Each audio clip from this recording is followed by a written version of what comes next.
This is Scott Greenya from Fairfax, Vermont, also known as Scotty the Q, and you're listening to the Barbecue Central Show. We'll do it live. Okay. Well, do it live!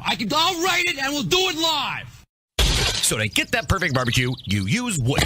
Are you sure it's safe? Whatever.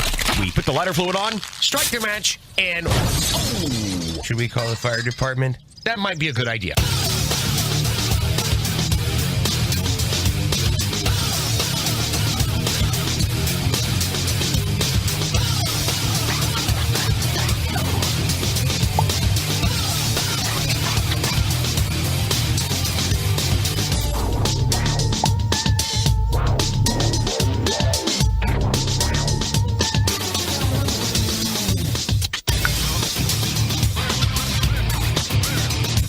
All right, good evening, and welcome to the Really Big Barbecue Central Show. This is the show that talks about all things important of the world of barbecue and grilling. We originate from the Rock and Roll Hall of Fame city of Cleveland, Ohio, affectionately known as the barbecue capital of the North Coast. I happen to be your program host, Greg Rempe. Happy to have you aboard here on your Tuesday evening. If you have always desired to jump into this show live on a Tuesday via email or via phone call, let me tell you the two ways to do that. You can get in touch with the show by calling 216-220-0966. Email Greg at the bbqcentralshow.com. On the Twitter and Instagrams at BBQ Central Show. Anything else you want to find out about the show can be found at the main website, thebbqcentralshow.com. And here's what's happening in case you didn't get the newsletter that was delivered a little bit later on earlier this afternoon, coming up at 9:14. Folks, if you can believe it or not, we are now in the last quarter of the year. It is the first full week of October coming down, October 3rd to be exact. And you know what the first Tuesday of every month brings? A visit from the good barbecue Dr. Ray Lampe joining us for the Ask Dr. Barbecue segment. So looking forward to catching up with Ray. We'll be able to take a look back. You know, about a month ago, Ray was preparing for a rather large hurricane. He has come out relatively unscathed, but we'll get a recap from him post-hurricane. Restaurants, there was perhaps a Twitter dust-up that took place over the weekend that we'll get some insight on, so looking forward to talking to Ray at 9:14 as usual. And then we'll move to the 9:35 segment, and joining me, one of the longest-running sponsors of the show, and the pitmaster of Butcher's Barbecue Competition Cooking Team, Dave Bosca, joins me. Dave took a grand championship this past weekend in a funny named city in Oklahoma that I can't remember right off the top of my head, like Sapaloosa or something like that. But he had an interesting event, to say the least. So looking forward to talking to David about that at 9:35. And then we'll move to the second hour. First timer to the show, bloodlines of barbecue legend run through this guy's veins. And with the last name like Raymond, you know he's probably going to get into the barbecue business. But I will be talking with Duce Raymond from Duce's Wild and SBR Event Group at 9:14. We'll learn a lot about him, where his interest from barbecue lies, if it's a road that might be different than you might think. So looking forward to an initial conversation with Duce Raymond at 10:14, and then we'll move on to 10:35, as we affectionately refer to it as the bullpen segment.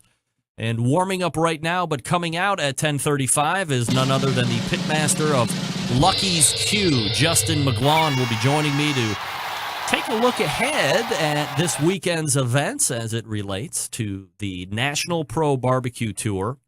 It is all culminating this coming weekend in the national finals and the, I believe, 6th. So this would be the 6th overall National Grand Championship will be crowned this coming weekend. It started in 2011. Justin actually won the national title, or Lucky's Q won the national title 2012. So we'll talk to him about getting back there yet again, his odds of taking down another national championship title, all the good stuff that you've come to know and love here from this here barbecue show and the questions that we ask those pitmasters that everybody wants to know. So looking forward to this 2-hour show, especially this evening. Let everybody know the show's on. Send them to my Facebook page for a live video feed, facebook.com/BBQ Central, or you can send them to the longtime video syndication partner of the show, OutdoorCookingChannel.com, or the audio stream, which also streams audio 24/7, even after show hours, the BBQCentralShow.com, and Roku as well. A lot of internet protocol televisions showing the Barbecue Central show, or the Outdoor Cooking Channel more specifically, but obviously I'm really like the only live show on Outdoor Cooking Channel anymore. I believe there was a Chad Ward sighting last week. I can't confirm that because it looks like this week he was off. Ooh, I had to put in that one show every 3 months. I need a 5-month vacation, everybody. See you in 5 months, everybody. Just kidding. So that's how you can find this show. So let everybody know. Share it on Facebook. Man, Facebook is really pumping me up. I don't want to discourage anybody in the Outdoor Cooking Channel chat room, but as soon as Facebook is somehow able to figure out how to put a chat window on the page where it's not just a rolling post, that's really kind of cumbersome for me to tool through and react to because it's a thread. But if they can figure out how to do some type of an instant chat like they have with Outdoor Cooking Channel, bad news for Outdoor Cooking Channel. I might be out of here. Just go right to Facebook. I get metrics. I can tell how many people have seen the posts that I make, how many people have viewed the video. 2 weeks ago, I had over 5,000 views on the Slaps edition, if you remember that one. Joe Pierce from Slaps. That was a huge show rated. Facebook is really pumping me up. A lot of people seeing it there because, hey, what are you doing at 9 o'clock at night on a Tuesday? Trolling through Facebook. So you find this show if you follow it. So tell everybody about it on Facebook. Tell them to like me or thumb me or whatever the hell you do on Facebook. So there you go. I wanted to do a quick revision or a revisit of the Embedded Barbecues correspondence segment from last week. Of course, this is a growing monthly segment. I have envisioned it as having a bunch of embedded correspondence throughout the country just to kind of help the show, feed news segments, hot topics, all that other stuff, but then generated that into an actual segment that we've been doing here over the last 3 months, and it's been very successful. I'm getting a lot of emails, a lot of social media private direct messages saying, hey, we love this segment, a lot of great views and takes and opinions. However, last week, and I was even short one panel member because Patrick was vacationing in the Martha's Vineyard area of Martha's Vineyard. Not to be redundant. And I still ran over. And if you're a fan of the show, you would notice that I extended the segment. It was at the 9:35 segment. The first 2 months, it was going so well. I said, I want to give these guys more time. I want to make sure we get all of our takes out. Everybody has time to react to the whole topic that each individual person is bringing to the table here. So we moved it to the 10:14. We blew right through that time. That's one of the longer segments of this show. We blew right through it. Luckily, I backstopped by not booking a guest at 10:35. Otherwise, we would have been hammered again. But we were able to eat through the 10:35 segment, have enough time to get through everybody. However, here's what I'm thinking. We are not going to be hosting a 5-panel embedded correspondence segment going further. It will be 4. I am having 3 designated panel members that will be there each and every month. Those are Doug Scheiding, Row Cookers, Steve Ray, Owl's Nest Barbecue, and David Huff from Huff Daddy's Barbecue. And then we will have a rotating 4th. That will be DJ Howie D. That will be Patrick Paquette. Might very well be a Paul Shoddy from Head Country. If you're interested in sitting in, I'm more than happy to have you. So it will be a rotating 4th seat each and every 4th Tuesday of the month at 10:14. So if you're interested, hit me up. More than happy to add you to that rotating 4th seat. But that's how it's going to be this month, and then we will reevaluate again after the 4th embedded segments correspondent takes place, again on the 4th Tuesday of this month of October. I got an email from Jeff Stone. It says, hey, Greg, Couple of years ago, I put away my barbecue competition heart. Sadly, this included listening to your show. What? Just wanted to say I started listening again, and it seems even better than previously before. Still not ready to go back to competing, but I'm glad to have rediscovered your show. Regards, Jeff Stone from Grandpa's Pride Barbecue. Jeff, thank you very much, sir. By the way, Jeff has a website, grandpa'spridebbq.com, if you want to check out what he writes about. A lot of barbecue musings over there. But very happy that you have discovered or rediscovered the show, Jeff, and that you find it perhaps even better than the last time you remember. And that's saying something because I'm sure the last time it was absolutely outstanding. Love to hear that.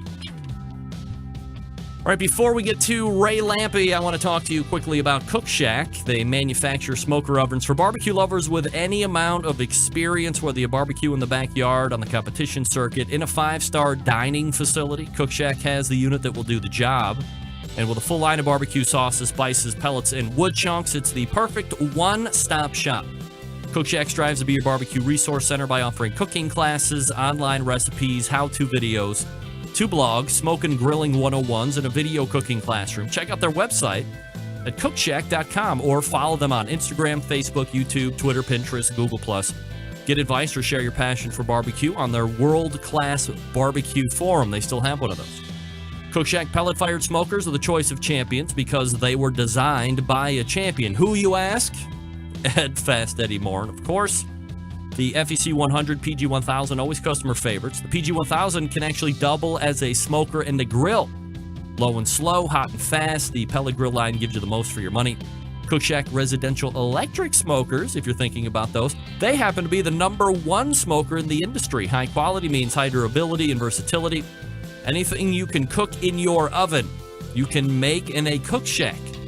Passion and dedication drives Cook Shack's manufacturing, with quality always being the top priority.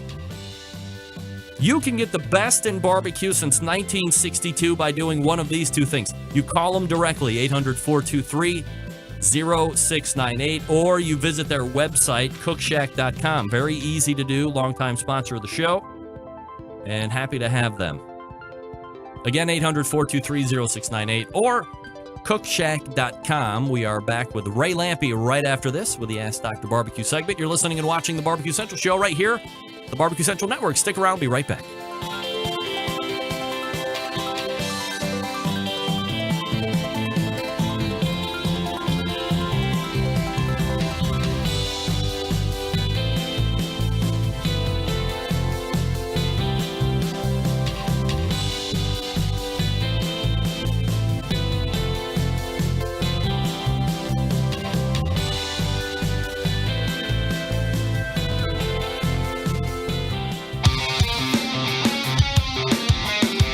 Broadcasting live from the Barbecue Central Radio Network studios in Cleveland, Ohio.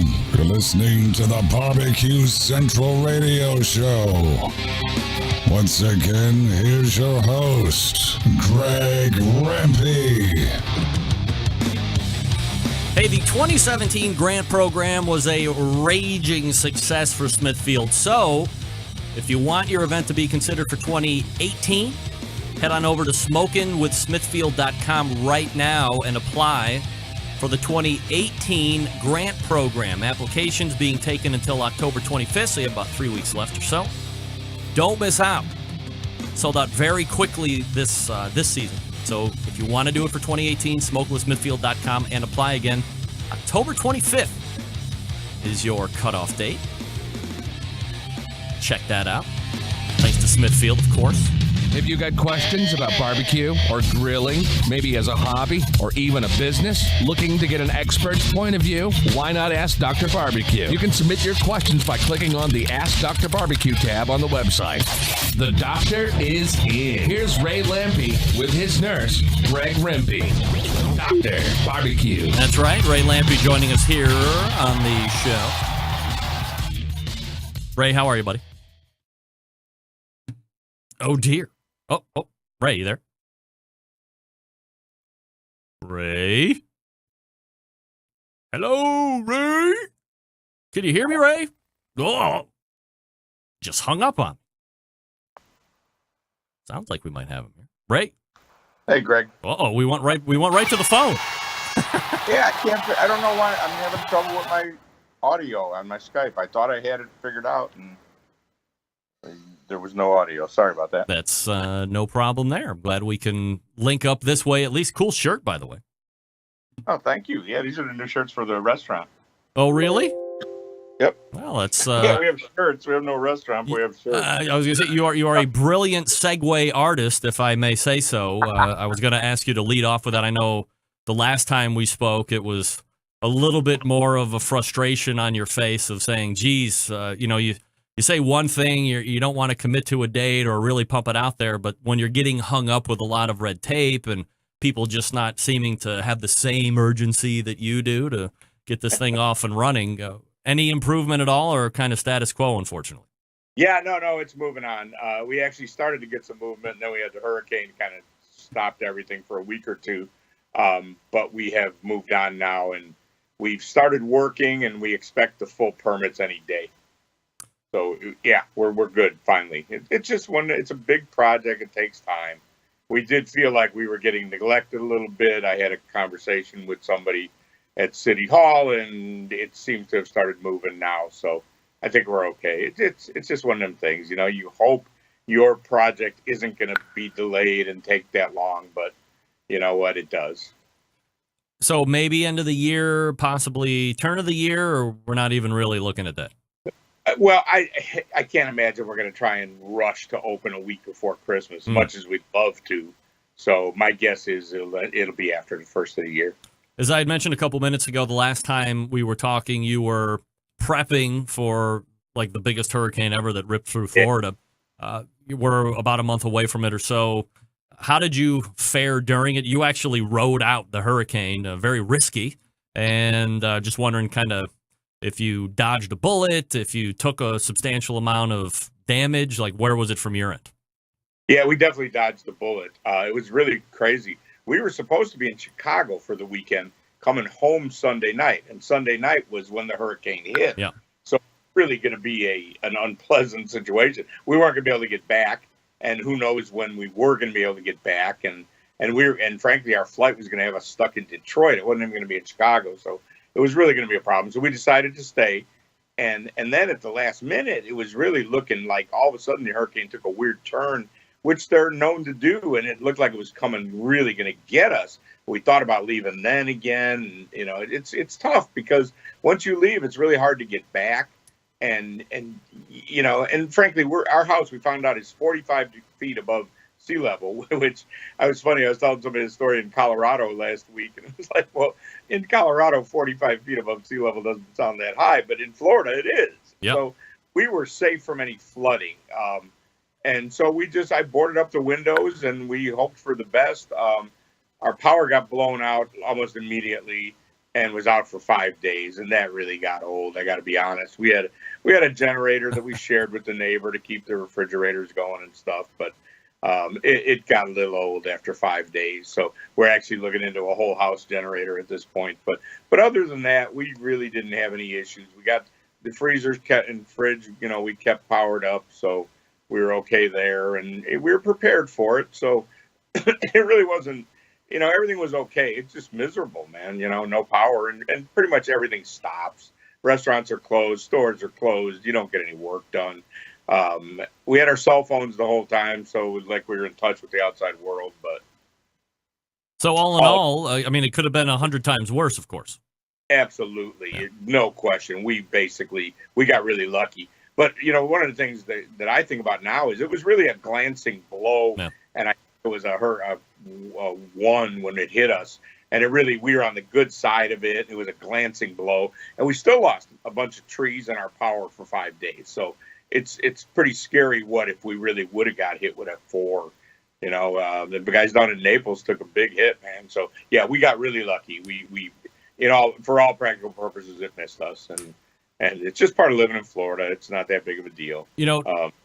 Natural disasters, and if people decide to leave or not, continually fascinates me. So you have a certain amount of people that they weren't going to go no matter what.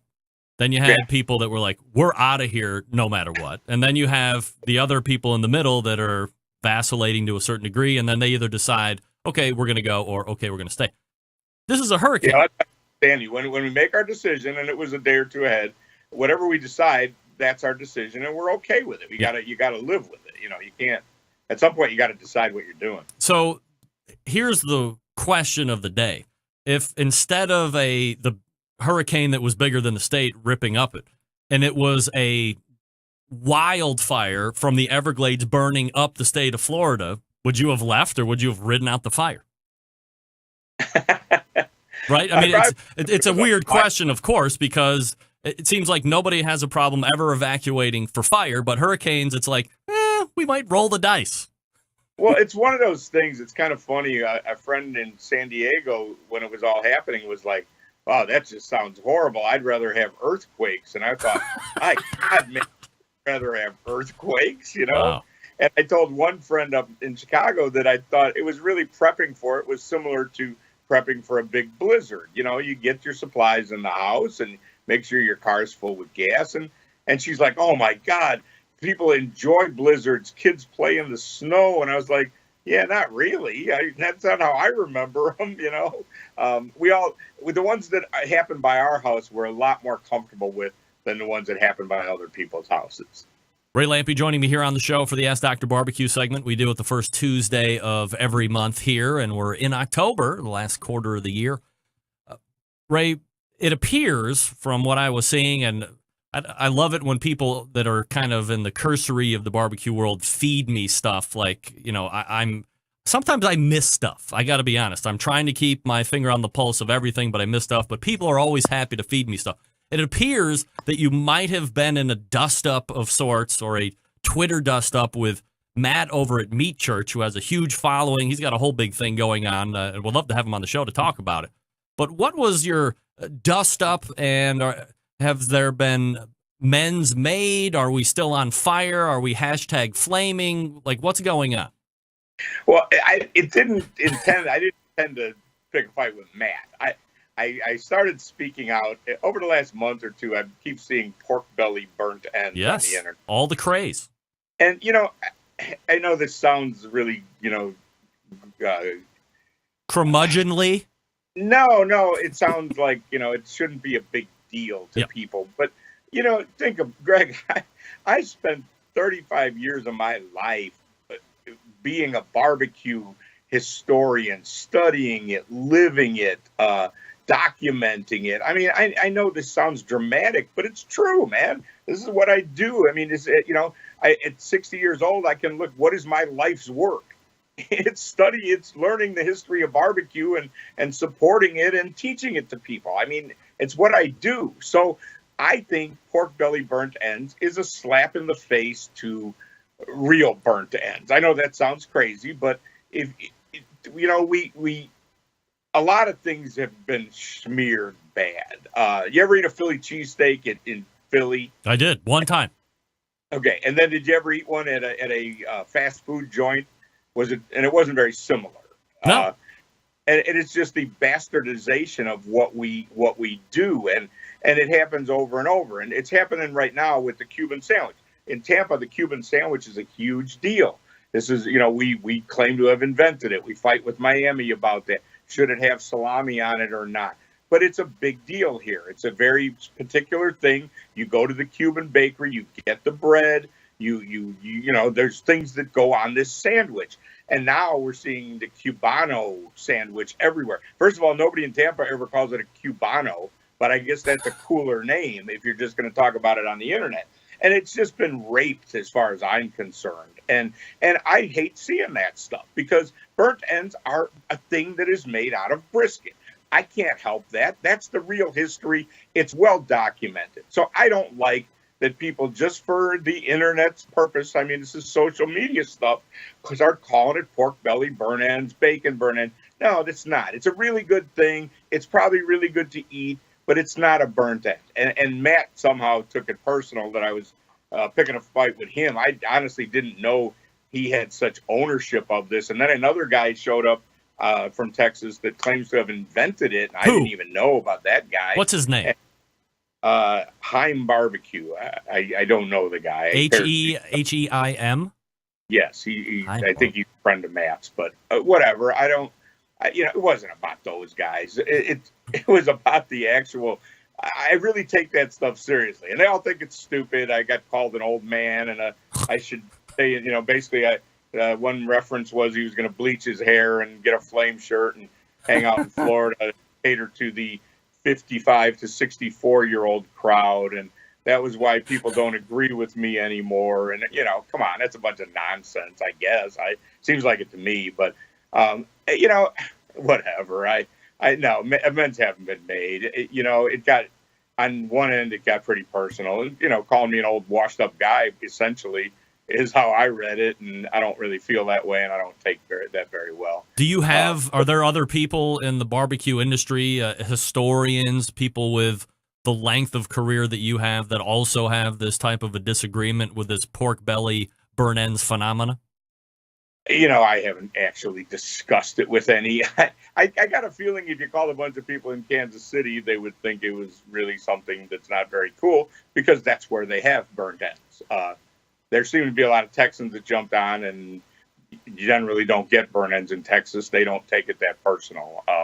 So that's kind of how I saw it. Honestly, I was really just kind of goofing around. I mean, I do take it real seriously. I know not everybody else does. I didn't really mean it to get blown up like it did. And frankly, I know better, because do you remember the time when somebody asked, how do you make cook-offs better on the internet? And I said, free weed and hookers would be a really good thing. And all the people that hate me called Big Green Egg and said that I was out there and endorsing that we should be smoking weed and getting prostitutes. So, it's a little different if you're me. Of course, Big Green Egg somehow got drawn into the whole thing of why and how. It had nothing to do with me, but one of the combatants decided to bring Big Green Egg in. Comments about the celebrity asshole and, pictures of me and Guy Fieri, and this explains a lot. And, so unfortunately, I live in a different world, and I know better than to get involved, because that's how it always goes. I wouldn't be surprised if somebody called Big Green Egg and told them that I was being a mean guy on the internet. And I know better, because if you're going to live in my world and actually have real endorsements that pay you money, you have to stay out of stuff like that. And, I know better, and I shouldn't have done it. Ray, rule number 2 of my show, of course, don't get hooked. Come on, Ray. You've been with the show for like a decade. You know the rules of the show.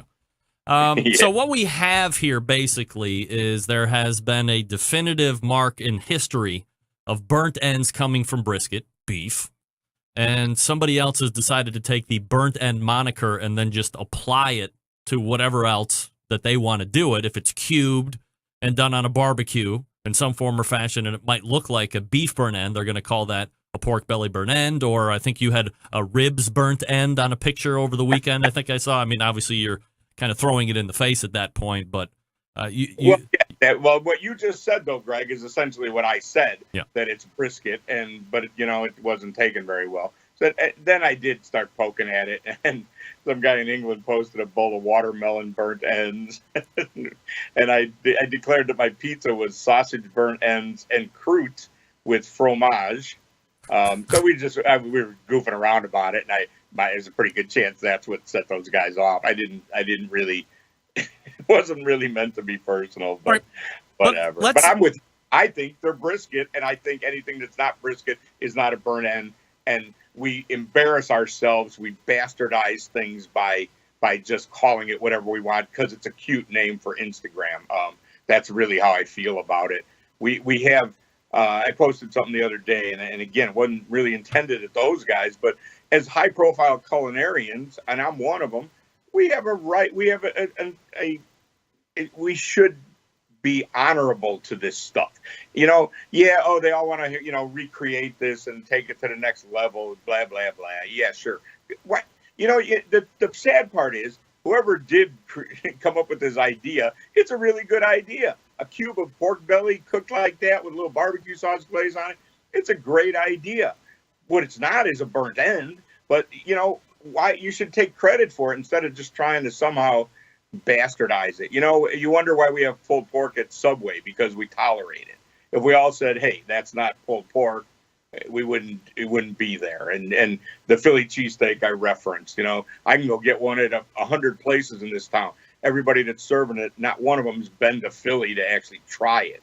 And I don't like that. I just think that's I take it serious. I take the responsibility of being a culinarian serious. So it's a burnt end is brisket or pound salt? I think so. Okay. Yeah. All right. Didn't you just say that too? What do you think? I'm just making sure that we're on record. Got to weigh in here. I mean, I've only known burnt ends to be beef, and I think there is. I think you either need to appreciate, because I'm getting the instant chat is saying, well, tomato, what's the big deal? And I think, like you say, if you're a historian and you want to keep certain traditions in this world alive, then you're going to have to be a stickler. Now, if I can be contrarian just for a second, I saw Daniel Vaughn make a post, and he was like promoting what a fajita is, and I think he might have taken like a chicken fajita thing out of one of your cookbooks and said, hey, if you're going to be, all over this beef burn end, pork belly burn end, you can't call chicken fajita because it's really made with skirt steak and not chickens. So, I mean, does he have a claim then at that point? I mean, is he, or is what's the deal?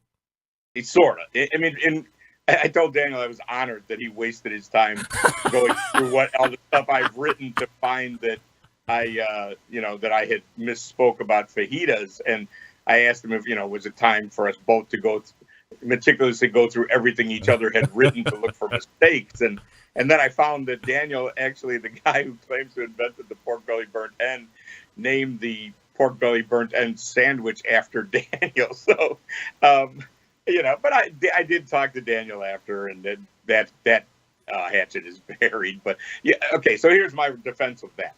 I'm sorry, the fajita had already been raped long before I got to it. If you somebody showed me some restaurant in Texas that apparently invented the fajita, and they're now serving chicken fajitas.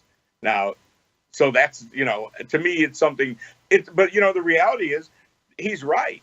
We shouldn't accept fajitas. If the real fajita was only to be steak and only to be skirt steak, he's right. Nobody should be making chicken fajitas. That's nonsense. Call it something else. But that cat's out of the bag, man. That one I can't save, but I could try to save the burnt end one. But apparently that didn't go very well. Because like I said, I'm pretty sure I'll get a bunch of nasty.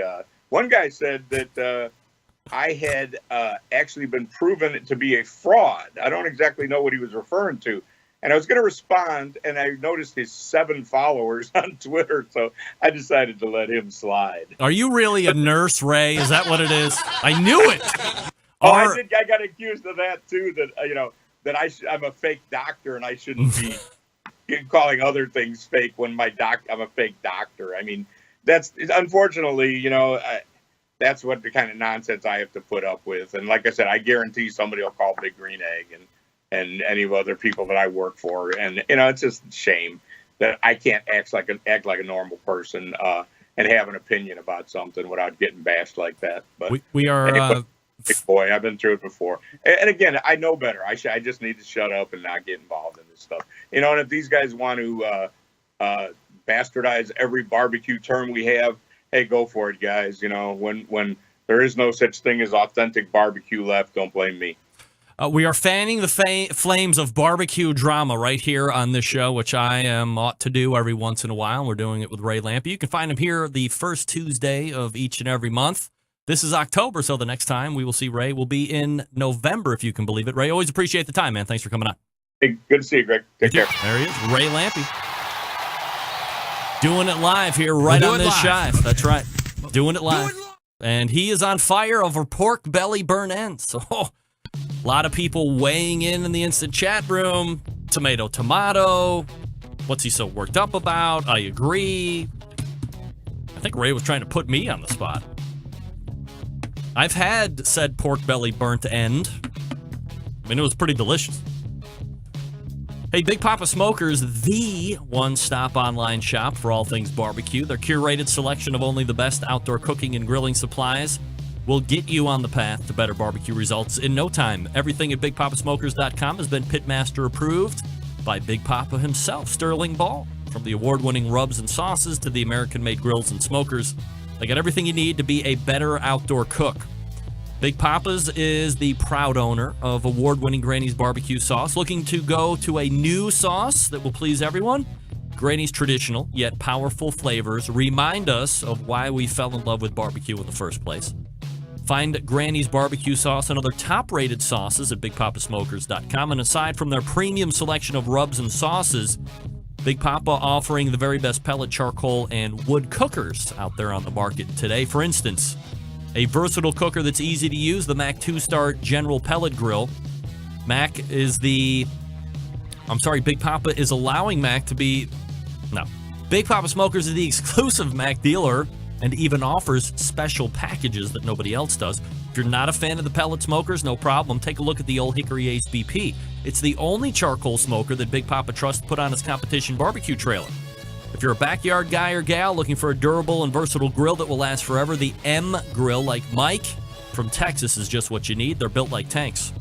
Not sure what grill you need? You really can't go wrong with any of them. Featured on the BigPapaSmokers.com website. They have something for every kind of backyard cook and every kind of budget. Check out their website and shop their full... You gotta be kidding me. Check out their website and shop their full selection today. It's clear that Big Papa Smokers is the place to go for all things barbecue.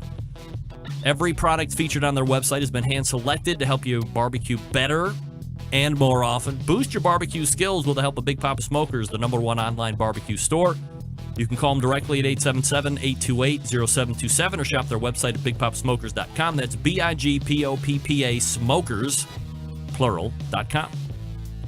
Thanks to Sterling Ball and the gang over there at Big Papa Smokers. Jesse, James, all you folks. Thanks for reporting the show. Can't talk in the first hour here, folks. I got to tell you. Thanks for supporting the show. Dave Bosca coming up next. We'll probably talk pork belly burn ends just for the hell of it. Stick around. Be right back. Ready to get on the air? Call 216-220-0966. Now, let's get back to the LeBron James of barbecue talk. Greg Rempe. This portion of the show is being brought to you by Green Mountain Grills. The best pellet cookers out there on the market today. If you're looking for a big cooker to house a lot of food, they got one for you. Medium size, yes. Small, yes. They got pellets to fire those cookers. I'm telling you what I'm using now is unbelievable. It is the pizza insert made for the big Jim Bowie, also for the medium Daniel Boone. We had another round of pizzas this weekend. I dial mine in at 310 degrees on the cooker, at 620 on the stone. It is so freaking good. Oh my God, so fun to make pizzas. All on your own. Nothing better than that. And they taste delicious. Hey, my next guest is one of the longest running sponsors for this show. And if you look back over the competition scene the past 10 years, one of the more consistent cooks out there this past weekend notched another grand championship in Oklahoma at the Sapaloosa contest. I'm sure I'll be corrected on that here in a second. Here to recap that is the pitmaster of the Butcher Barbecue Competition Cooking Team, Dave Bosca, joining me here on the show. Dave, how are you, buddy? Oh, doing good, Greg. And it is pronounced Sapulpa. Sapulpa? Yes. I never would have got that. Well, I'm glad the resident Oklahomian was able to correct me. So, as always, appreciate your insight there. Dave, let's just cut right to the chase. Certainly great to win any contest, no doubt about it.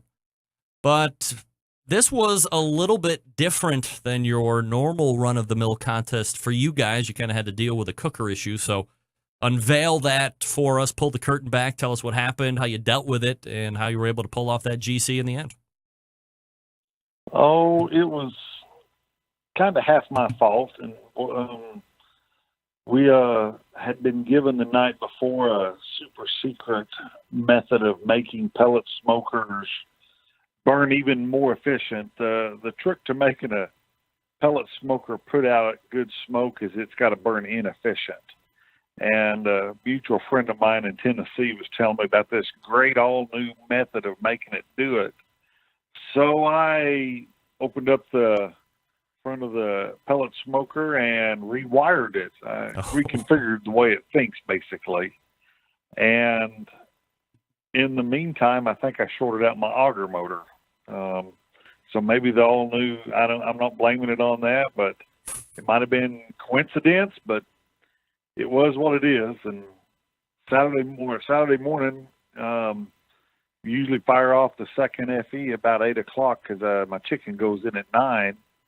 And I fired it off, and I just happened to walk back there about 15 minutes before the chicken goes in, and I just always look down at it to see what the temp is, and it said 88 degrees, and I took a step, and I went, oh, crap, 88 degrees. I knew we had a problem right then, and then you just very quickly, it's just like, I don't know, you can say managing your team, managing whatever, the win method, what's important now, and you take what's the first most important thing is finding a place to put the chicken, and then you look at number 2, 3, and 4 and the importance, and choose what's the second most important, and then you get that taken care of, while 3, 4, and 5 might be reshuffling. It's not as important. And it's just a matter of finding a spot for everything to finish cooking. My overnight cooker that we cook briskets and butts on is up at 280 degrees, and the chicken cooks at 260. So I had to get it lowered down, get the chicken in. Ribs were out on the grill, but an hour in after getting the chicken in, I realized that the briskets, I cook one brisket, the brisket and the 2 pork butts were going to be quite late coming off, which, you change one thing, it can snowball, and you don't know it's changed anything till you go to slice it or cut into it. I got the brisket off about 45 minutes later than normal. The pork butts was about an hour later normal.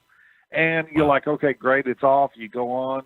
Your chicken's now in a smoker by itself. The ribs are done. They're sitting and waiting. And I sliced into the pork, and I thought it was fine. Didn't think anything was great. I didn't think it was huge, overly impressive, but it was good. Brisket, the chicken and ribs we thought were real good. The only thing I didn't like about the ribs was I've been having a tendency to have the backs burn out to where the rib bones poke through. Mm-hmm. And okay, so I had that happen. It seems to be par for course for me right now. But we got to the brisket, and the the part that we really like to slice off of, was overdone. And I had to cut, I would say, 1.5 inches beyond where I wanted. Oh. And I started getting the slices right there started staying together. Sliced on down the flat farther. I got 8 slices. The 9th one felt tough. And I'm like, okay, we're done. We got 8 slices.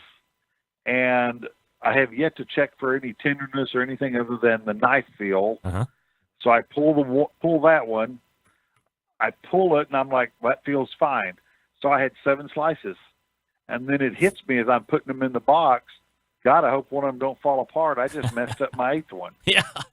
So, I mean, okay, if it's going to happen, it's going to happen today. And as I put my post, you live by the pellets, you die by the pellets. But, I mean, it turned out good. We got second place at brisket. I mean, we chose the right items, the right pieces of meat to put in, but that's all that we had to put in. There was nothing else salvageable off of that brisket that could have done it. Wow.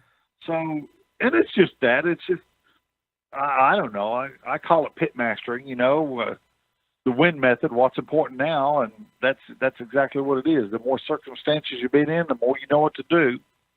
So that's all we did. We just did what we did. We just kept ourselves over there, and I kept concentrating and watching and touching and feeling and temperature probing. And, I don't get out on Saturday mornings and walk around a whole lot anyway because we're concentrating on our cook. And this time it was even that much more concentration. And the real good thing, I mean, it was about an hour from our house, from where we live, is where the contest was, and about an hour and a half before turn-in, my mom and dad showed up. So kind of made it real good. I mean, kind of cut the stress there at the last. Mom shows up, Dad shows up. So it was really nice. I enjoyed the day sitting there. Yeah. Dave Bosca joining me here on the show. Is this something that has happened to you before where you've lost a complete separate cooker? I mean, I know you run with 2 or 2+, depending on, what other grill you got tagging along, but in the cooker unit itself, you got a pair of FE. Have you lost an auger before, or is one not fired up and you've had to make do with, 1 or 2? Oh, it seems about like maybe 5 years ago I had problems with one. But I would have to really think about it. I know normally I don't have problems with them. You just maintenance them. They're just like anything else. You take care of it, keep it clean, keep the fire pot cleaned out when you're done. Everything works just fine. I had one smoker. It was probably 2 years into our cooking, 3 years into our cooking, about 8:30, 9 o'clock in the morning, it'd always just go out. And it ended up being wiring. As it warmed up, the wiring would literally it was just barely touching it. It'd come apart, and it took forever to find that problem. But, that's just nature of the beast. But no, normally, no, I don't have problems with the product. Yeah, and FEs, have been stalwarts in the competition world for years and years and years, of course. From a results standpoint, Dave, as you had mentioned, really super consistent cook. Chicken 3rd place, ribs 3rd place. Pork was 6. You didn't seem to be over happy with your pork anyway, as we were just talking. Brisket 2nd place, because you said you got it right where it needed to be and you had just enough slices. So all in all, every pitmaster always tells me you want to be consistent. You want to get walks in those specific categories. You were, except for the pork, top 3 or better. So you had to be feeling pretty good in overalls that you might have had this one in the bag. No, I never feel confident about that. There's so many great cooks out there, and fortunately and unfortunately, all in the same moat. This was a smaller contest. There was a whole lot of local type cooks there, not as many as what we follow the Oklahoma tour. We know all of us. We call ourselves barbecue gypsies. We just set up our tents and our camps, and we do what we do on the weekend, and we tear them down and go to the next town the next weekend and do it all over again. But you see these cooks once a year, twice a year. You really don't know about them, and generally they're great cooks.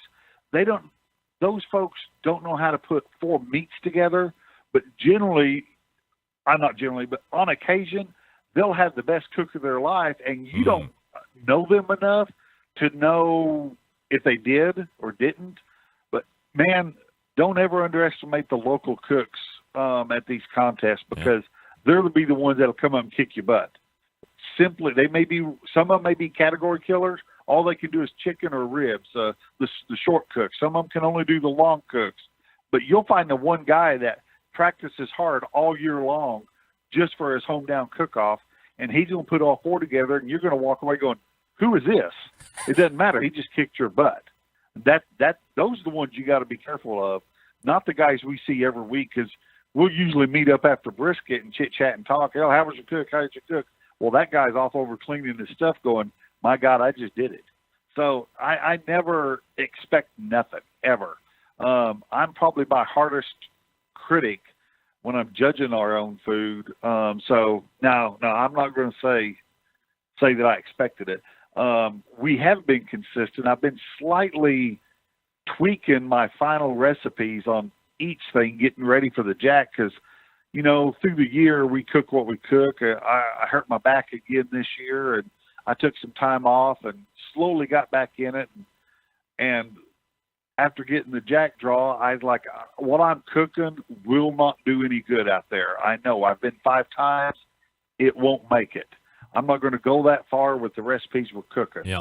And 3 of the last 4 contests, I've been over 700 in the overall. So I feel like I'm getting a lot more consistent in what I want to take out there. Whether it's going to flow over to next year, I rather doubt it. I'll forget something, and it'll take me half the year to remember what the hell I used to do. But right now, I'm very happy with what we're turning in. I've only got 1 more contest before the jack. we've been test cooking chicken breast and been working with that a whole lot, probably more than I've been doing anything else. I've been working on that and the brisket. So the chicken's probably my biggest thing right now, but we've been just slowly tweaking, and I've been very, very happy with our overall results since the American Royal opened. Dave Bosca joining me here on the show, butcherbbq.com, of course, longtime sponsor of this show, and one of the more consistent cooks ever since he's been on board with the show, by the way. GC is taken with a 709 and high change, by the way, David. Is this your highest scored date or no? I'll have to look 2 weeks ago. We had a 709 and something in Ponca City 2 weeks ago. I don't know what the change was there, but it's going to be right at one of the highest ones we've had. Yeah. Are you surprised at how high some of the scores you have seen this year compared to years past? We've seen a bunch of 710s. We've seen 712 in some cases. Significantly high scores. No, I think these guys are cooking that good of food. I really, truly do. I've not had the opportunity to taste much of it. We don't taste a lot of other people's food because, in all honesty, it probably pissed me off that they're cooking that good, and I wasn't. But these guys are cooking great food. The ones out there generally in the top 10 that are getting those scores, no, my hat's off to them. Local team here, Scott Key with Little Pig Town, we battled head-to-head for many years, and, a 690, 692 would win it. Yep. If you had a 694, you was just about guaranteed. We're still cooking 690 food, and these guys and gals have stepped up and are doing 699, 705s all day long, just like we were then. And that's what Scott and I talked about. It's not that what we're doing is worse than what we did, but we're doing the exact same thing, and that's what we're getting is the exact same results. So I think the judging isn't far off. I don't think it's gotten stupid. I think there's a lot more nines given out, but I'm also saying I think it's deserving. I think these guys are cooking that good of food. They've definitely got the better product coming in. 10 years ago, we couldn't mail order meat. Now that's the norm. You were subject to what you could find the weekend before at your, when you ran to the city and shop. Yep. Now these guys are hand-picking through cases, and so I think it's awesome, man. I think it is good for the sport. I think it's great for barbecue. I really get disheartened when I see people get on the Facebooks and start barking about the judging or that or this. Oh, give it 6 months. You'll be back up on the high horse and you'll forget about those judging because it's happening to someone else. That's my philosophy is you got to learn to win and lose. It's a big spoke, and I guarantee you we'll all roll underneath the wheel every now and then. This may be over for me. You know what I'm saying? I don't know. Whatever little flavor profile that I'm doing that these guys are liking, everybody else might find it and become the norm, and I'll just be another normal 690 guy again. That's all. I mean, it don't take much. Just very little bit. Dave, from a business perspective, we like to talk about dealer growth. I know I mentioned it in the read that we do each and every week. Are you increasing dealers each and every week? Are you finding that people that maybe you didn't even have a target for are calling to start stocking your stuff? How does becoming a dealer with Butcher Barbecue work, and how easy is it? About 2 to 3 years ago, we were getting more and more barbecue teams wanting to carry the product and sell it on site. We don't do any of that. We've never really tried to bring that on. We work with just brick and mortars. I've even quit bringing on just online store companies only. But yes, it is getting larger and larger and larger. We're getting independent grocers calling us. Seems about like every day or every other day, I get a request for that type. Emails are coming in all the time, and overseas is growing huge. I just recently had taken back over the distributorship for Australia. I worked with the company over there. We've parted ways. They're still going to be a retailer, but I've taken it back over. And just in the last 2 weeks, I've brought on 6 new retail stores in Australia. Wow. So it's just going to take a little time to get that product over to them. Some of it I think is landing this week. Some of it's landed next week. We've got a couple pallets going out to another company over there, I think next week. So it'll take a couple weeks to get to them. But it's growing, and it's growing large. I'm no longer doing the shipping for myself. Back in late June, 1st of July, I was switching over, and I went to a fulfillment center. I've let another company take on my daily orders and my wholesale orders. I'm working on running my business is what I'm trying to do. 2 years ago, this last August, I shut down the meat processing plant. Yep. After my son left and he's opened the restaurant, I knew I couldn't physically do that anymore myself. And so I wanted to concentrate on this business. Well, it's gotten to the point to where I can't sit for 4 and 5 and 6 hours and just fill boxes and still run my business. So I've turned that over. We've worked an agreement with another company. They're doing that for me. And I'm now concentrating on just the business alone. So, yes, I love stores. That's my sales. And I'm a firm believer in the Walmart method. Those stores can touch more people than I can myself. I want to work and grow their business. So I'm working on, every time I talk to a store, that's what I do. I work with them. What can I do for you? How can I help your business? Those basic questions, and I know I'm on a tangent, but I've had to learn to be the salesman, not be the retailer, because I've been in the retail side so long. Yeah. I've had to learn to be the salesman to the retailer, and that took a little bit. I work with a group that sells to about 200 hardware stores, and I took my tools to them, and they're like, "Well, we don't need that. We need tools for our salesmen to sell with." Wow, man, yeah, you're right. I'm bringing to you what I expected. Well, I need to teach the salesman to go teach the stores. Mm-hmm. So it's been a learning curve on me in the last 2 years, but we're getting there, and I hope we're getting there right. And if you're interested in buying, you go to butcherbbq.com right now. And if you got brick and mortar stores, you can hit up becoming a dealer over on that website as well. Notching the win over in Sapulpa, Oklahoma. It's Dave Bosca. Dave, really appreciate the time as always and the support of the show most of all. Thanks so much, and we'll talk to you soon. Hey, thanks a lot, man. Appreciate you letting us come on. You got it. It's Dave Bosca right there, folks. That's right. Winning. You can get in touch with the show by the Barbecue Central Show. Winning again. Via the Smithfield Hotline. Winning again. All right, real quick before we get to the top of the second hour. Quickly, I'll talk to you about the Barbecue Guru. If you're looking to turn up the heat on your barbecue skills this summer, you're going to need to get your hands on the most advanced ceramic cooker and high-tech barbecue accessory to hit the market. I'm talking about the Monolith Barbecue Guru Edition and CyberCube Cloud Controller.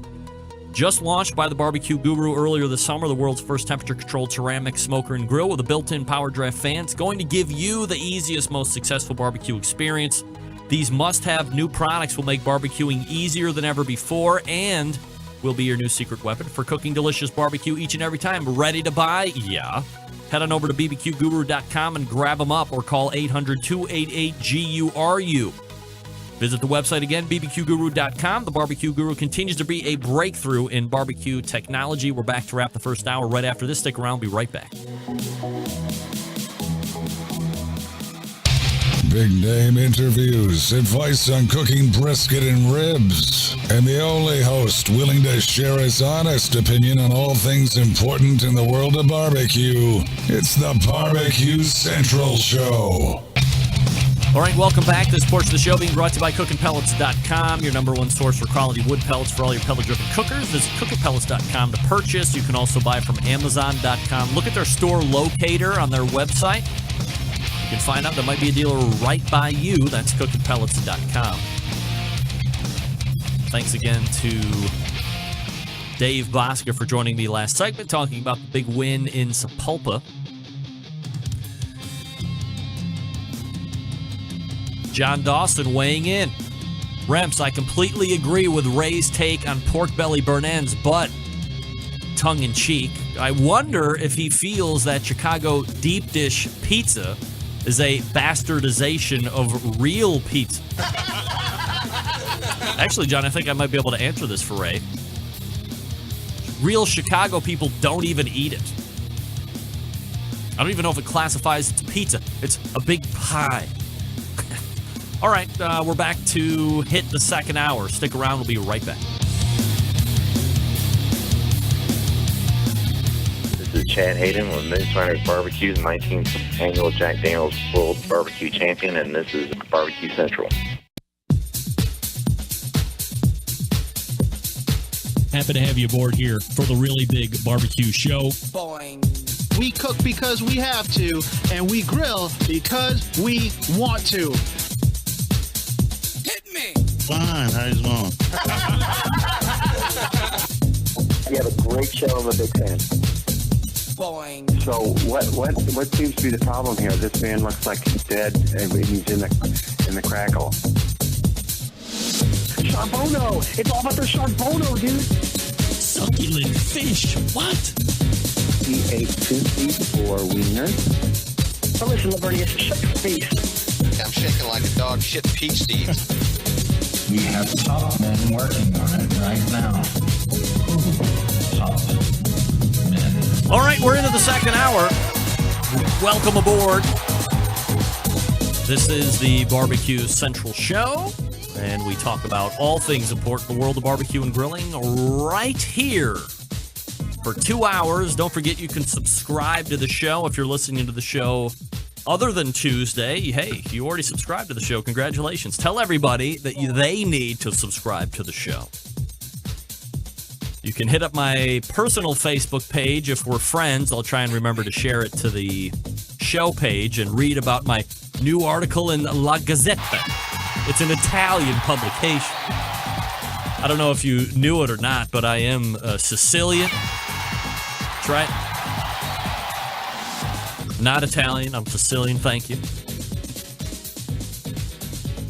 So if you miss a segment, for instance, if you miss the first hour, and if you don't subscribe to the show, you're just coming in live now, go to iTunes, go to Google Music, go to any podcast directory, put in Barbecue Central Show, and you subscribe there. Or you can just go to thebbqcentralshow.com/subscribe, and it will give you ways that you can subscribe. Maybe you didn't even know about it. You can subscribe to this show through email.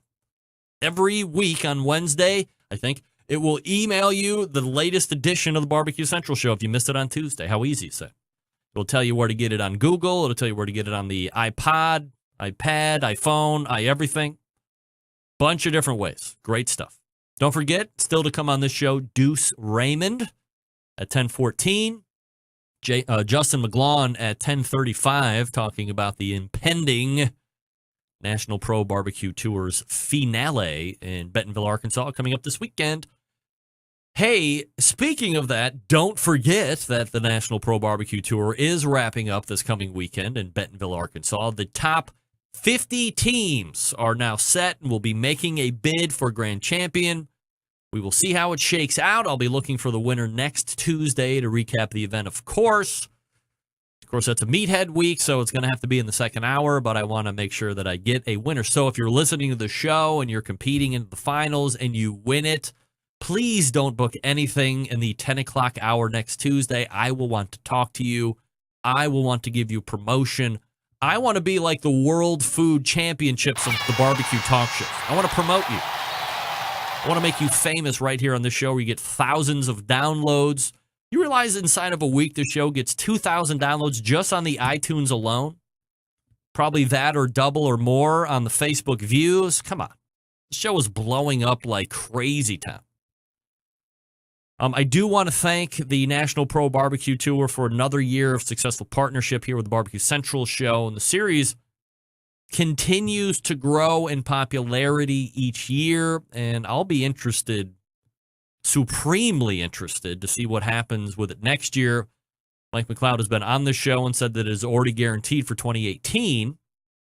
However, I'm wondering, because MMA Creative will no longer be the only marketing division that KCBS will have. Mike McLeod is fostering the Sam's Club Series next year, or he's the agent, or he's, I don't know what the correct term is. I don't want to say babysitting, but he's going to be part of it. Okay? And who knows what's going to happen at the end of like a year from now? What's going to happen to the Sam's Club Series or the National Pro Barbecue Tour, whatever you're going to call it at that point? Is that something that Sam's is going to put out on its own? Are they going to come up with their own sanctioning? Will they find another sanctioning body? Does it need to be sanctioned? They can make up their own rules. Will it all go away? Will a 6 or 7 year run be culminated next year in 2018, only to never see that series again in any form or fashion? I wonder. I'll ask you right now in the instant chat, if you're listening on podcast and you take part in the event, what do you think the National Pro Barbecue Tour is going to look like in 2 years? Again, next year already guaranteed, locked in. 2019, there's no lock-in that I'm aware of.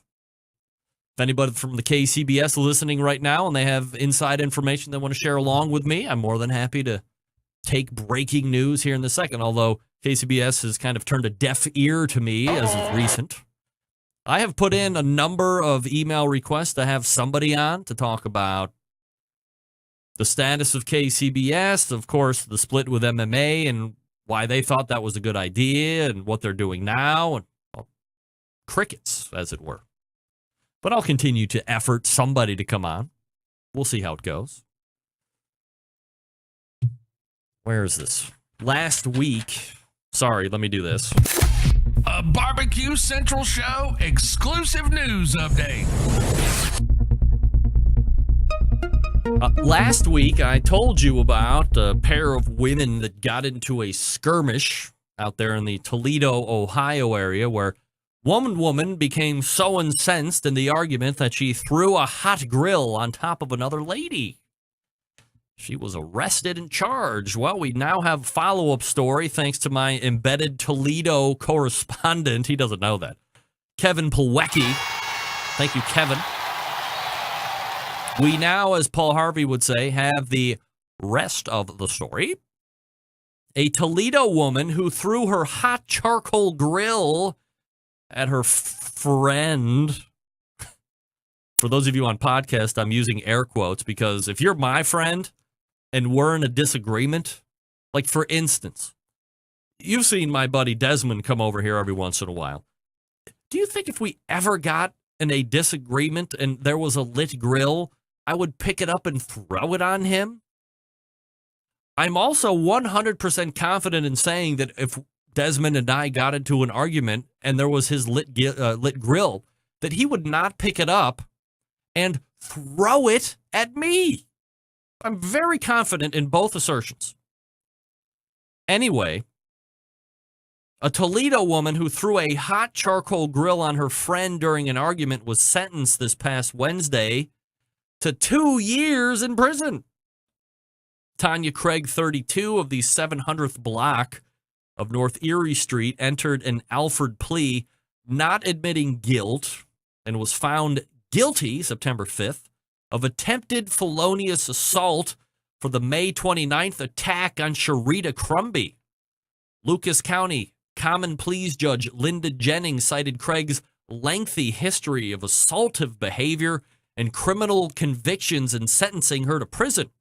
And, quote, when this offense occurred, you were engaged in a heated argument, the judge said. She continues, you began punching the victim in the face and head, and then you picked up a charcoal grill and dumped hot coals on her, which caused second-degree burns about her head, chest, neck, and thigh. Craig told the court she took full responsibility for her actions, but she denied throwing the grill on Miss Crumby. Well, where did the burns come from? Where did the burns come from? I have to imagine that while people will make up anything in order to cast doubt or cast themselves in a better light, especially when the police show up after there's been an assault or altercation, when malfeasance is afoot, you lie. However, rarely do people say in a lie, that person picked up a lit grill and threw it on me. How else are you going to get burnt? Unless you're inside and you're holding her over the stove. By the way, that's no better. Get that big stuff out of here. Judge, Sharita Crumby is exaggerating. I didn't throw a charcoal grill at her. We were actually inside, and I lit the stove, and I just held her face over it. Way better. Oh, case dismissed. That's the gavel. Case dismissed, folks. Case dismissed. People don't lie when charcoal grills get thrown on them. All right, let me troll through the instant chat here. Bill Dietz is the man behind Sam's that signed off from Sam's. He lost his job this year, so no one knows if it's going to be on for 2018. They usually announce at the finals. Well, I believe, if I'm not mistaken,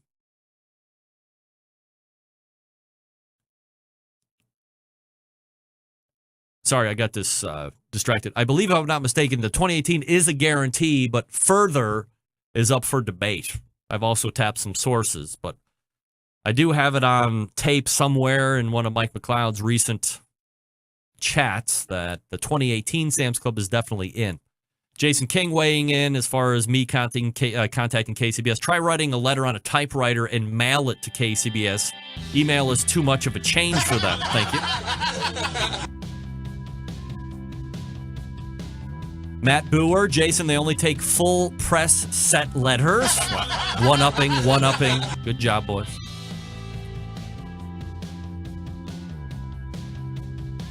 All right, let me talk to you quickly about the Pit Barrel Cooker. We all love the Pit Barrel Cooker. New custom grill covers coming in.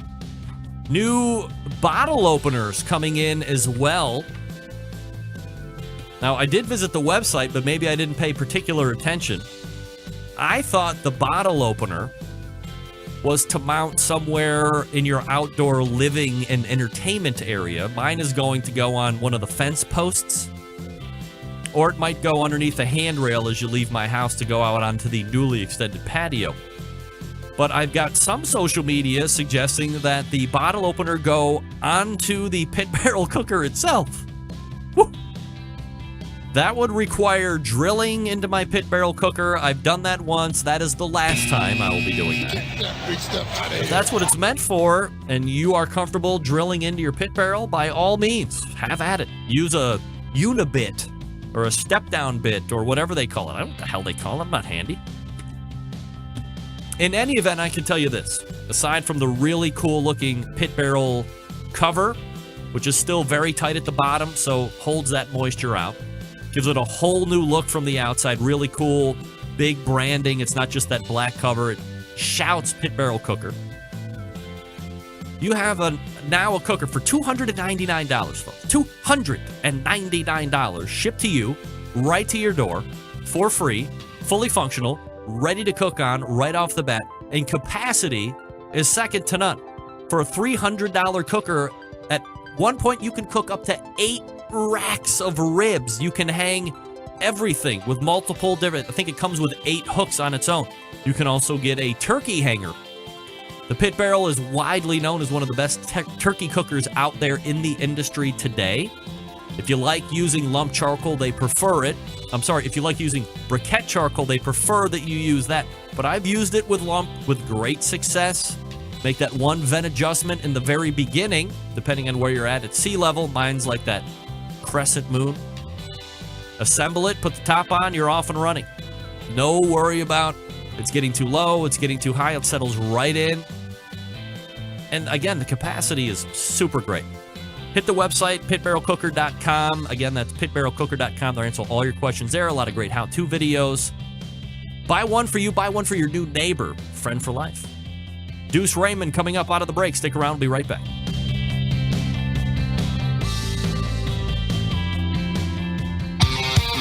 The only show giving you a monthly visit from a doctor of barbecue. A man actually named Meathead. The author of a barbecue Bible. Bloggers, reviewers, competitors, and manufacturers by the dozens. It's the Barbecue Central Show. Once again, here's your host, Greg Rempe. Folks, this summer, Smithfield has partnered with the Ultimate Names in Grilling to bring you amazing prizes. All you have to do is get grilling. What does that mean? Well, grill, share, score. SmithfieldGetGrilling.com. They have a directive or a theme. Make sure that you check that theme out. And then, for instance, a month or so ago, it was Grill It Like a Steak. So you take some pork, grill it like a steak, take a video, share it to Smithfield Get Grilling. You could win almost $5,000 if you want. About that. All right, my first guest in the second hour has some real barbecue heritage behind him with the last name Raymond and a brand of Sweet Baby Ray's in the family. It seems only natural that he would be involved in this industry to some degree. But how did he get here? And what did he do to carve his own path into the barbecue world? Well, let's forget about just wondering and let's get to the asking. We go to the hotline and welcome first timer to the show, Duce Raymond. Duce, how are you, buddy? Hey, Greg, how are you, man? We're doing awesome. Doing I got actual Sweet Baby Ray with me here. Oh, my God. Legend, Dave Raymond. Are you kidding me? Look at this. For everybody. Here we go. There's Sweet Baby Ray. There's Duce Raymond.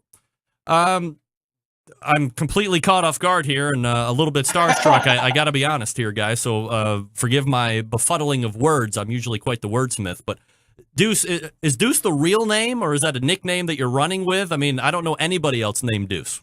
So my actual name is Lawrence Paul Raymond II. And right after I was born, one of my uncle's friends gave me the nickname Duce, and way better than Little Larry or God forbid Junior. So much happy with the nickname Duce. I was going to say, like, especially for the kids these days are always talking about like chucking deuces and this and that. All you have to do is like stand up and go, me, and then leave the room, and that's it, right? No doubt. That's right. But it works really well, and it's a great barbecue name, so I'm sticking with it. All right, Duce, so I'm going to move off of you just for a second and go to Dave Raymond. Dave, I can't believe you're here. I really appreciate you making time as well. And, man, what a story you have. A little sauce called Sweet Baby Ray's. And I know it's something we possibly can't really dig into encompassing the whole segment here, but can you give me a little background about Sweet Baby Ray's and the sauce and how you kind of brought what I'm imagining was a sauce in your brain and maybe shared around the house in the neighborhood all the way to everybody knows about Sweet Baby Ray's, right? You kind of missed it by a mile. Okay, good. So back in 1982, I was a buyer for a pharmacy to fill prescriptions for nursing homes. Salesman come in and said he made good ribs. I said, no, I made good ribs. He came back 3 days later with a newspaper column from a guy named Mike Wyko, a syndicated columnist who's since passed away, who said he made good ribs and didn't understand why black people got all the credit for it. He was besieged with letters and phone calls. That's what begat the first Mike Wyko rib contest. Salesman comes back and says to me, hey, let's get in this rib contest. Having never done anything like that before, I said, sure. Salesman leaves. I get on the phone to Duce's dad, my brother Larry, who's a chef by training, and said, I want to get into a rib contest. I need the barbecue sauce. He talked to the 7 best guys in the business he knew to get their ideas what would constitute a good barbecue sauce, and then along with his own ideas specific. Are you freaking kidding me? What? No way. It's like we just dropped. Hold on. I'm going right back there. He was in rhythm too, man. Oh. Beauty of the internet, right? Unbelievable. Uh-oh. Now we got the spinner up. Spinner never. Oh, all right. Boys, you there? Hey. All right. Sorry about that. I'm not sure exactly what happened, but Dave, you were on quite a tear there, so go ahead and pick back up. He gets on a tear sometimes, that's for sure. Love it. So, as much as I recall where I left off, I committed to getting into the barbecue sauce contest. I talked to my brother Larry, Duce's dad, who's a chef by training. He talked to 7 chefs, got their ideas, what constitutes a good sauce, and then specifically made the sauce with the name Sweet Baby Ray. a nickname I had growing up on the west side of Chicago. The black guys called my brother Ray. They called me Baby Ray. I've managed to narrow the gap a little bit as the years have gone by. And for my baseline jump shot, that's Sweet Baby Ray. So the sauce was actually created for the name, and we wound up winning second place out of 700 contestants, and that's how I got started. So from getting it started to getting it to where you ended up selling it to the Ken's side of the business, what kind of a progress do you have to take, or do you realize you have something in the midst? I mean, you take second place in a sauce contest, that's great, but do you realize you have something in your midst that is going to be even bigger than you might even imagine just for this barbecue contest? Didn't have a clue. I mean, I and we and all the people surrounded with Sweet Baby Ray's most certainly feel blessed, and God had to be having his hand on my shoulder the whole time, because who would come? I was no expert on barbecue. My brother was no expert on barbecue. Everybody who knows barbecue knows how regional it is, in particular the sauces. So for Sweet Baby Ray to climb the heights that it has, I'm sure nobody could predict it. We started Sweet Baby Ray's with $2,000, barely a high school education and a dream, and we grew it to $33 million.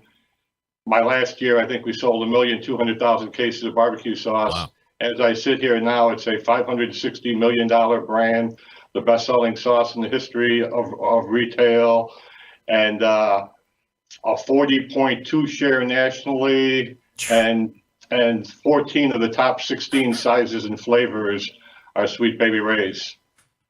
Dave, one last comment here, and I'll switch back over to Duce here, and I don't want to think I'm not talking to you, Duce, but I have a legend in the midst, so of course I got to get all the time. Happen when he said he was going to come. No doubt. That's okay.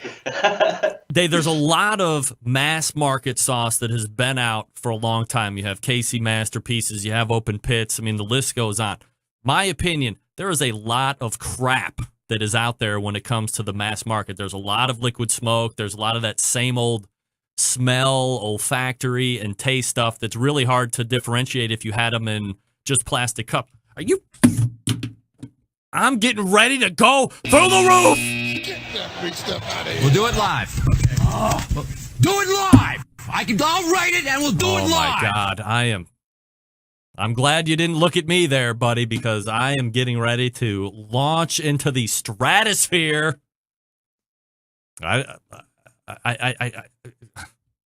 Man, oh man. I mean, it couldn't be going any worse, is what I'm saying here, folks. Could be good. Hey, let's have a barbecue legend on and not be able to keep an internet connection. Let's make a great first impression. Good job, Barbecue Central. I'm glad we're doing it. Very good, very good.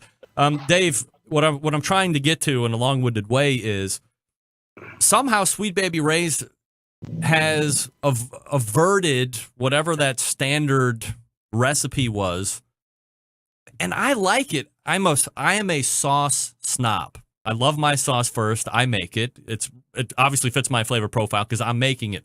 But if I'm having a big party or I know people are going to be offended by my sauce, I go to the store and I buy a big bottle of Sweet Baby Ray's, and nobody ever complains about it. Are you surprised that it has been so beloved and accepted? I don't know anybody that goes, I don't really like it. I know a lot of people that'll mention other name brands and say that, but not Sweet Baby Ray's. Everybody seems to love it. It has a broad-based appeal for sure in the grilling world and the backyard barbecue world. It's accessible, it's affordable, it's sweet, and it's thick. And if you ask me as a barbecue expert what's wrong with the product, I would say too sweet, too thick. The exact same thing people love about it. It's a great way to cover up your mistakes. If you're burning something on the grill, don't go Ramo with Sweet Baby Ray's. If you have no flavor profile, Sweet Baby Ray's. It helps make barbecuing and grilling easier for people. Mm-hmm. And as you get further along, like my nephew has, he's taking that flavor profile and then added what he's learned in his 4-year culinary degree, with his 4-year culinary degree, with 12 years of being in the barbecue and catering restaurant and catering business, 10 years of having a competition team. So now his product is it's artisan and craft, where he's taken what he's known. He hasn't started from the same humble beginnings that his dad and I did, and we couldn't be more proud of him. All right, Duce, so let's go ahead and transition over to you here. You know, a lot of different ways that we can go. I mean, you look back and your dad, your uncle obviously have seen a lot of success within this industry. Your dad a chef, so you're in the culinary industry, or you see the culinary industry as a kid and you kind of see how your dad is living that lifestyle. Of course, then you have your uncle who has great success with his barbecue sauce. So you're either going to follow in those footsteps or you're going to diverge completely away from that, as most youths do. But you do decide to go ahead and go to culinary school and get that degree, and you're also making and doing very successfully into the barbecue world. Were you worried that there was too much of a shadow both on the barbecue side and both from a chef side, that it was going to be hard to... Mother of pearl! Get that big stuff out of here.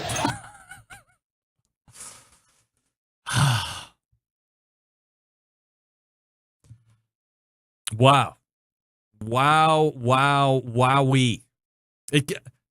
I'm not placing blame, but I don't know if it can be me. I'm not even getting any indication that our signal is bad. I think I'm good. Sorry about that, Duce. Not sure what's happening here. Were you worried that there was too much of a shadow, or are you the competitive guy that's like, hey, no matter the shadow's height, length, and width, I'm going to overcome and make my own?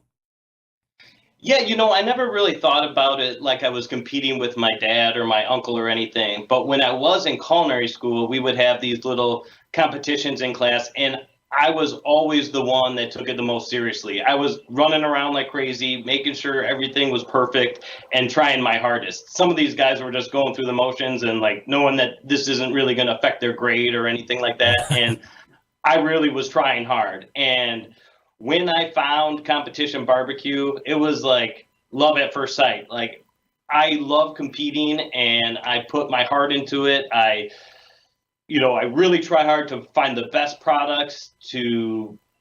I take my craft very, very seriously. I sharpen my knives. I make sure everything's set in the trailer. I make all my spice rubs and my sauces, of course. And, that's when I'm at my happiest, is when I'm doing competition, especially if we get a couple calls.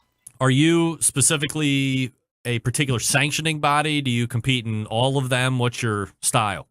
We are KCBS. Well, I've done a couple Memphis style competitions, but 99% KCBS. And I want to make sure I get some show karma. We're doing our last competition of the year on Friday and Saturday this weekend. So I was super pumped when you said we could talk this week. I'm so excited about that. Well, I guess you know what that means. You're just going to go out and win. Yeah. Chuck, I don't even know if you need to show up, Duce. I think you can just mail it in. You get that GC, no doubt about it. So you're doing catering, you have restaurants, you have sauces. Is the juggling act fine-tuned over time and there's a lot of bumps and bruises in that learning curve, or were you able to master it pretty well because you had some of the background, seeing what your dad did and you know what your uncle's done and you have your own training? There's lots of bumps and bruises along the way. And, the way that we went about it, we never got one thing down perfect before we started growing again. We had one restaurant in 2005. In 2007, we opened a second restaurant. In 2008, we purchased another catering company that does more high-end stuff. That's True Cuisine. And then last year, we bought an event planning company. And there's never been any slowdown. And all within this myth is getting married, having 3 kids, starting developing my own sauces. We're really just starting to get into that. So, did you mention the financial crisis? And really what I'm trying to do now is do less. Do what I do and do it the best I can possible, and try to focus on just catering and the Duce's Wild brand. It's not realistic that it can just happen overnight, but that's going to be my focus.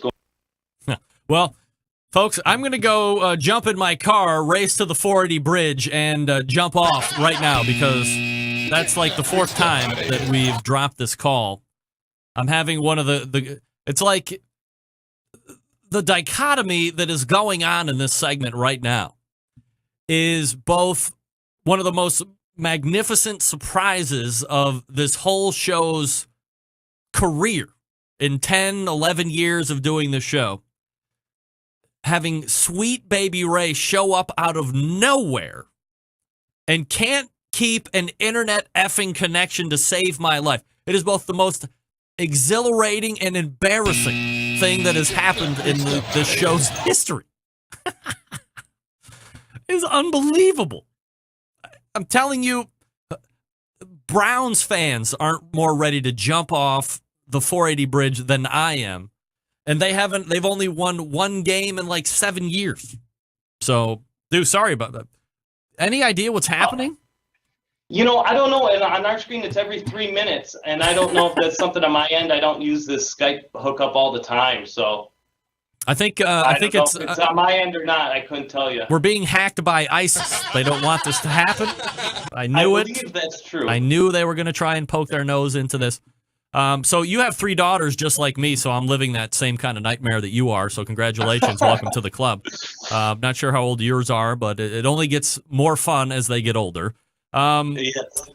As far as the sauce is concerned, and I don't want to ask another repeat question as far as shadows and stuff, but my mindset is this, 10 years ago, 12 years ago, getting into the sauce business probably was a little bit more not worthwhile, but it seems like the point of entry would have been a little bit easier. You went into the grocery store, you didn't see nearly as many sauces. You go into the grocery store now, there's aisle or 2 of sauces and rubs. There's a lot of quote unquote noise out there. So you have the Sweet Baby Ray's situation all on its own, holding that off into the vacuum, but then to come out with your own brand and get above the noise that's out there, how are you positioning yourself in the market to stand out in order to achieve that success? Well, it's going to be a challenge for sure. And we are just getting started. I'm still working with our co-packer to perfect the recipes. And, we're just getting our website done and everything. So it's really going to be like a mid-2018 rollout when everything is going to be full-blown. And, we're going to use the power of the internet and social media and use Amazon and those type of tactics.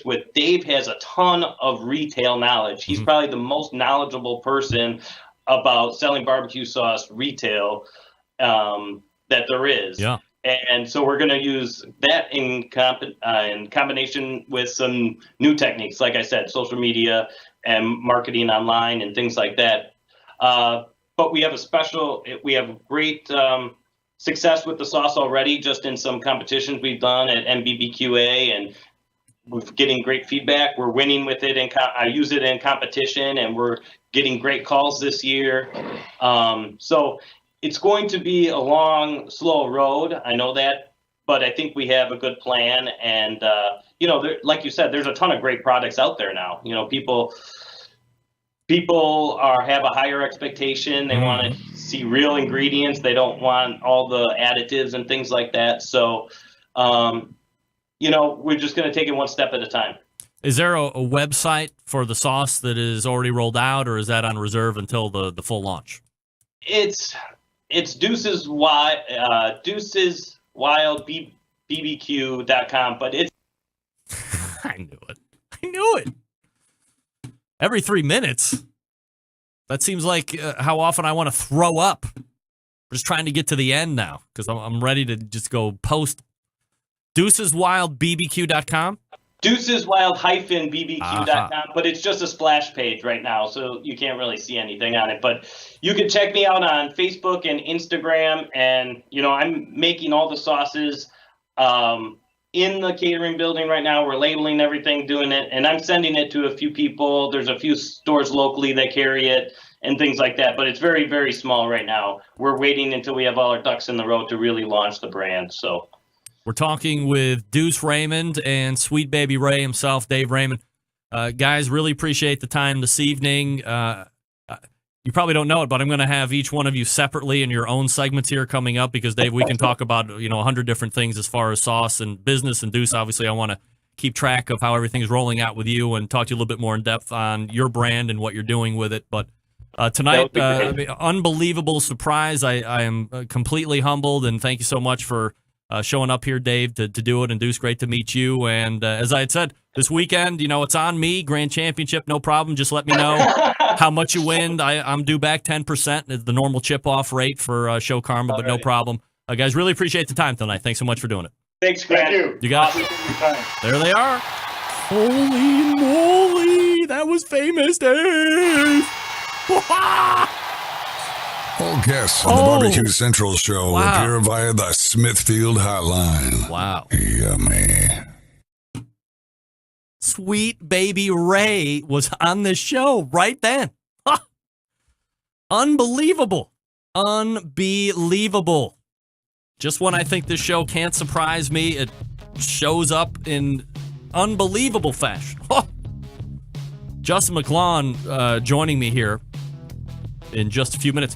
Hey, I want to talk to you about the Chops Power Injector System, the 2015, 16, 17 barbecue tool of the year from NBBQA.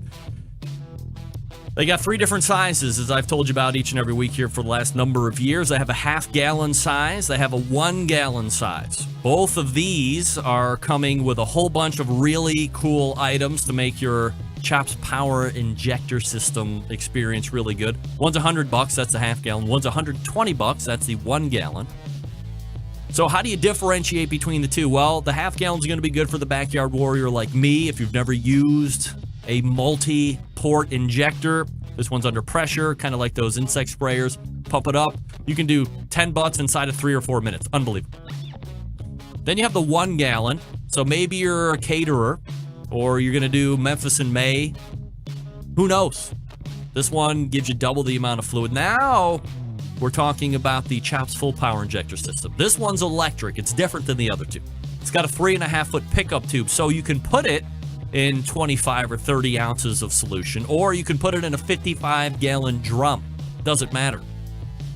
Chef Rob, who I believe is the pitmaster over at Q39, but no names, please, speculation, has said that it makes his barbecue better than ever. His briskets especially. That one's $325. You pay the shipping for all of these. Here's the deal. We live in a foodie world. You got to have flavor in every bite. The Chops Power Injector System delivers it really quickly and efficiently. Every injector hand-assembled in Kansas City, Missouri, USA. If you want extra accessories, you got them. You want them, they got them. Easy. You visit the website, barbecuekansascity.com, BARBEQUE, barbecuekansascity.com. And then you check out their website. If you have any questions, get in touch with Dan Uladal. He'll hook you up. No problem. You'll wonder how you ever injected with a 1 syringe. Trust me, buy it and love it. We're back with Justin McGlaun to look ahead to the National Pro Barbecue Tour Finals this coming weekend. Stick around. Be right back.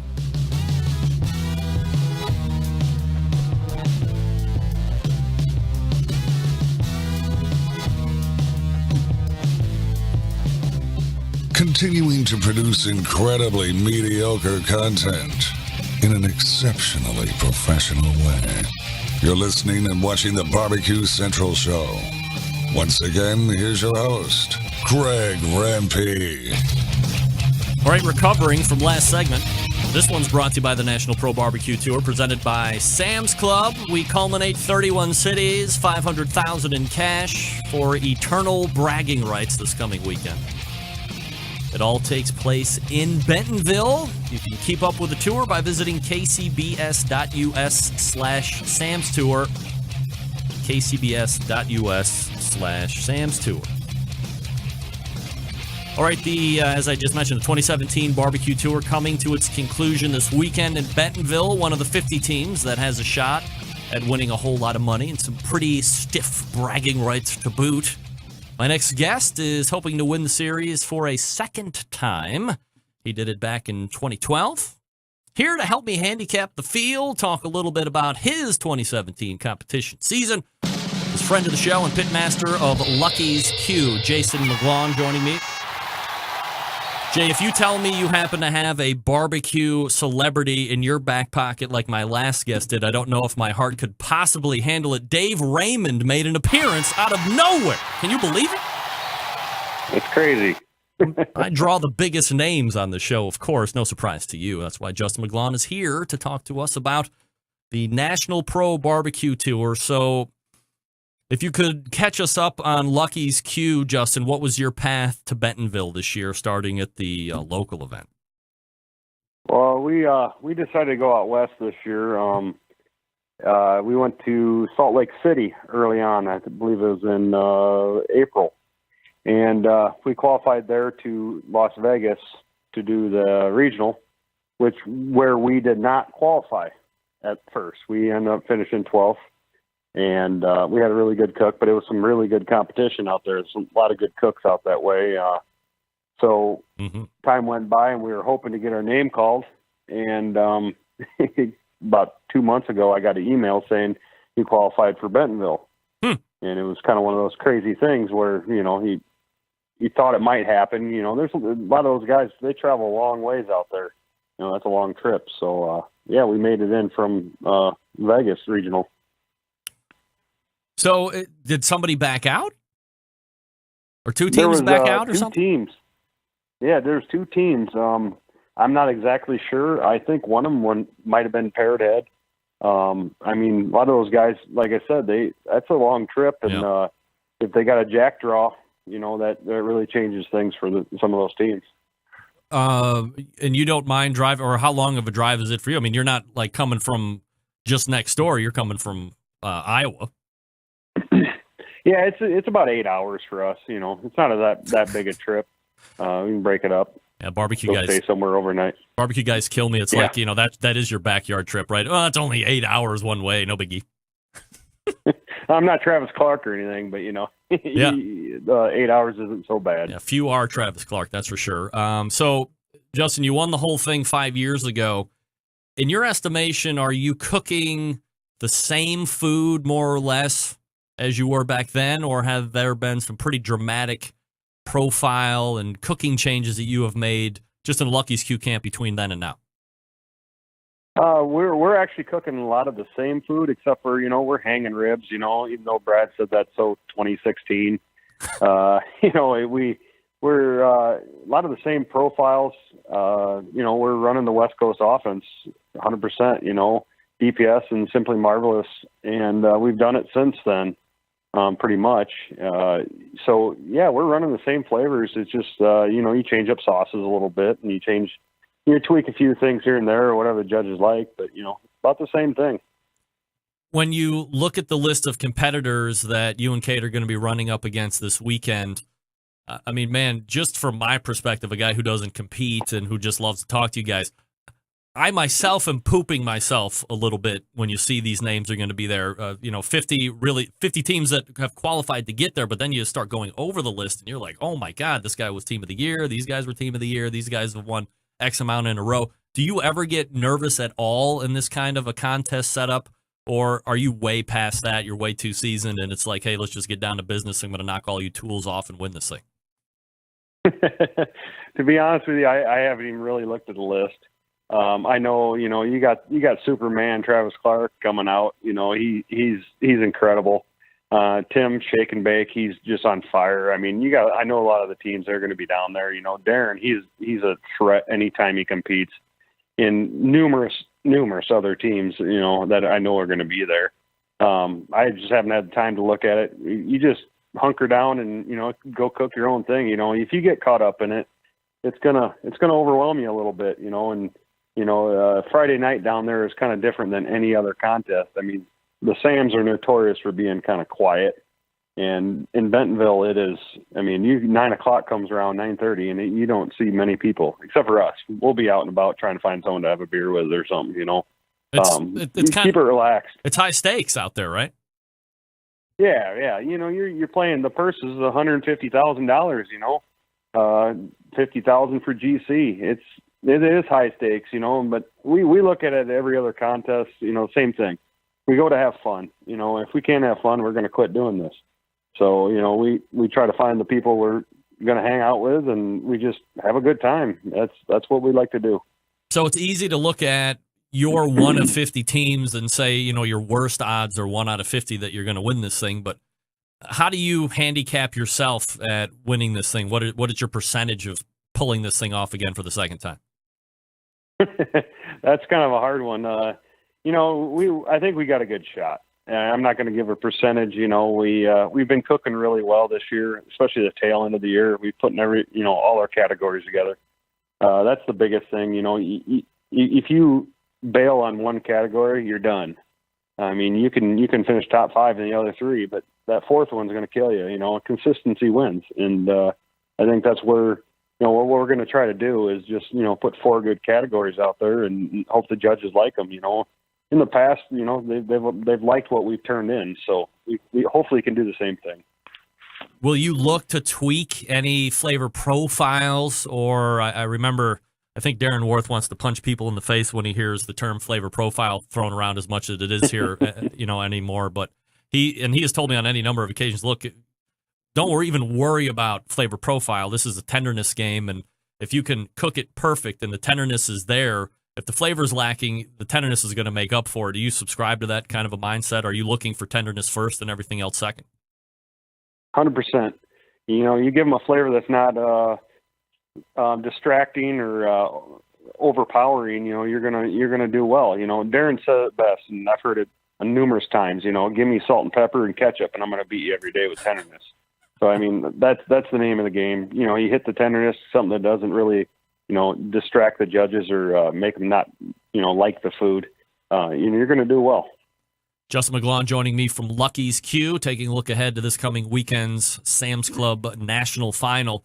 All right, so holding Lucky's Q aside, Justin, when you you said you haven't looked at the rest of the list, but you've kind of mentioned some of the big guys there that are going to be taking their shot at winning Grand Champion. Do you give anybody a better shot at winning this weekend because of past performance or how they're trending right now, or does that not really matter? Barbecue is always going to be different from one weekend to the next. Well, this weekend is a little different. I mean, take it for what it's worth. You got a lot of master judges. You also have, some. I think they train some judges down there for, in their home office for, sampling or for judging. And I think some of the teams that are hot right now, you can't argue with when you're on a streak. You look at Travis's record. He's won 13 contests, full point contests, or something like that, or whatever it is, out of 39 total contests. That's just crazy. And Tim's not far behind. He's doing really well. And there's other teams that are going to be down there that are on fire. So, you can't argue with when the team's hot, you're hot, but any given day, it can go any which way. So it's kind of crazy how barbecue works. Justin, we're entering the last quarter of 2017. As you look at where we're at here on a Tuesday, October 3rd, and look back from whenever you started your season this year, how do you grade Lucky's Q's competition season so far? We had a good year. Our goal was to go out and do the fun contests we wanted to do. We went to Colorado. We did Frisco. We ended up winning that, actually, which got us a jack draw. We did a lot of ones outside of our normal realm. I went to a couple other ones in Minnesota, and, it was fun meeting and seeing different people. And that's kind of what we do this for, just have a good time. And, a lot of those people you meet all around, they're all the same. They're all good, and I did my first Smithfield guinea pig this year, and I enjoyed that. I did that early on out in California, and that was a great time, just to experience the different ways you can experience barbecue and have a good time. That's all it's about. Justin, you've seen a lot of success in your time in competition barbecue. If you look into the future, while I think it's undeniable, this is just me talking, that barbecue and grilling is as popular as it's ever been when it comes to the backyard warriors, just at your house and around the neighborhood. And so I'm kind of under the belief at this point that the popularity of competition barbecue at best is kind of even, potentially declining a little bit due to a number of factors, one of which might be the cost of competing and the associated items that people think they might need in order to make that leap and be competitive right off the bat. Do you have a take on where the state of barbecue competitions are right now from your perspective? Yeah, I'm not going to lie. It is expensive. You throw a $200 brisket every weekend, and pork, fairly inexpensive, but it all comes down to how you cook. I cooked against a guy that cooked a prime Costco brisket a couple weeks ago, and I had a good time talking with him. And he's like, "I'm just doing this for fun." He goes, "If I can't do it on the fairly cheap, I'm not going to do it." And he beat me that day in brisket, and I cooked a Snake River Farms. That's just how it is. It's how you cook it. And the meat is one thing. The travel expenses is another. The contest entry fees aren't going up a lot. Yeah. But the payouts aren't going up with the cost of the meats. There's a few contests around that are coinciding with it, but when you win a contest and you'll break even or up above on some of these contests, but it gets really expensive. It really does, and it's hard to compute doing this every week in and week out. If you just don't love barbecue and love the people that are associated with it. Is there a potential fix for something to change where maybe people don't feel like they do have to have all these high dollar meats, or travel is going to be something that I guess you really can't help if you just don't live in an area that has a lot of barbecue competitions and you want to do it. You're going to have to suck it up and travel out there. But it seems like that there is the guys that are laser focused and that are going to be out there doing it. You have your small percentage of Travis Clark type people. And then I think the wide majority are folks that might do it 5, maybe 10, maybe 15 times over the course of a season. And I think they feel like they're not able to compete, and there might be some attrition there. So, I'm just trying to spitball ways of keeping the popularity there and making it still feel accessible for everybody in order to keep it growing and for me to continue to have guests and talk to people like you and everybody else when they're doing good. I think the biggest thing, I like the format of the Smithfield, the guinea pigs or whatever you want to call them. And they really, one, you show up, you pay $450 or whatever, and you get your meat. And, sometimes it might not be what you pick, but it's the luck of the draw. Meat's provided, and the payouts they spread it all the way down. I mean, it's even. So you might not finish best on the day, but you're going to take home if you finish in one of the top categories, you're going to take home a check, and it's going to be a decent one, and it's going to bring you back. And a lot of these contests are starting to see, hey, let's pay down 10 deep, 15 deep. Let's pay more in overall if we can and spread it out. Instead of the GC getting $4,000, they're going to spread it out down the line. And I really like when contests do that. I think that brings more teams back, and it makes them feel, especially when you get your name called. One of your first or second or fifth contest and you get your name called for a decent call. That's a big thing. And I really think, that's where barbecue needs to go. And I like seeing contests that do that. Justin, after the Sam's Club event, regardless of how that shakes out, how many more competitions do you have on the docket for the 2017 season? We're very bleak right now. We're going to do, we got into Jack. We're going to do that. And then King of the Smoker in California, which you better be at, by the way. What?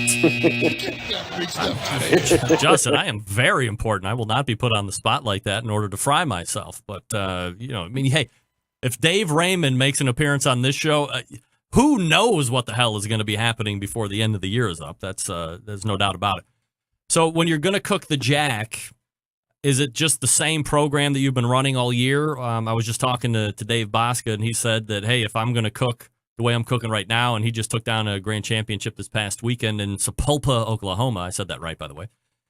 He's going to make changes. He knows what he's going to bring to the table now at the Jack isn't going to afford him the best opportunity at winning. Do you feel confident with what you're running right now in order to do that down in Lynchburg? Yeah, I think what we're running right now is very, what do you want to call it, across the board, similar to just plain Jane, and I think that's what you got to cook down there. I don't know.